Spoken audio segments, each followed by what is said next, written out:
Comment se réconcilier avec la tristesse? La tristesse n'est pas une ennemie. Elle n'est pas un défaut à corriger, ni une faiblesse à cacher. C'est une émotion profondément humaine, une porte que nous refusons souvent d'ouvrir, mais qui mène pourtant à une compréhension plus fine de nous-mêmes. Se réconcilier avec la tristesse, c'est apprendre à écouter ce qu'elle murmure, plutôt que de la fuir. Notre époque glorifie la joie, la positivité, le sourire constant.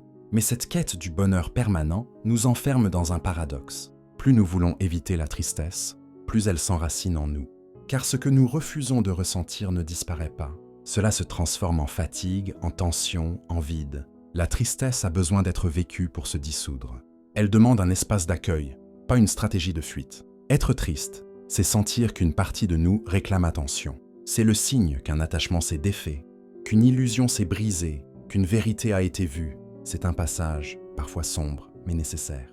Celui qui traverse la tristesse avec lucidité se rapproche de son authenticité. Il cesse de jouer un rôle et commence à vivre en accord avec ce qui est. Philosophiquement, la tristesse n'est pas un mal. Spinoza la décrit comme une diminution temporaire de notre puissance d'agir, mais non comme une faute morale. Elle est une fluctuation naturelle du cœur humain. Elle devient destructrice seulement lorsqu'on la juge, lorsqu'on s'en veut de la ressentir. Mais acceptée, elle retrouve sa fonction première. Nous ramener à l'essentiel, à la simplicité, à la profondeur. Se réconcilier avec la tristesse, c'est aussi cesser de la confondre avec le désespoir. Le désespoir ferme, la tristesse ouvre. Elle ouvre à la compassion, à la vulnérabilité, à la douceur. Elle nous rend capables de comprendre la douleur d'autrui, d'aimer avec plus de délicatesse. C'est souvent après une grande tristesse que naît une forme de sagesse silencieuse, celle qui ne cherche plus à tout contrôler. Concrètement, cette réconciliation passe par le courage d'être présent à soi, de ne pas combler immédiatement le vide, de s'asseoir avec la tristesse, comme avec une vieille amie venue raconter une histoire. Parfois, elle parle d'un rêve qu'on a dû laisser partir, parfois d'un amour qu'on n'a pas su retenir, mais toujours, elle nous invite à redevenir vrais. Car au fond, la tristesse n'est pas là pour nous enfermer, elle est là pour nous purifier.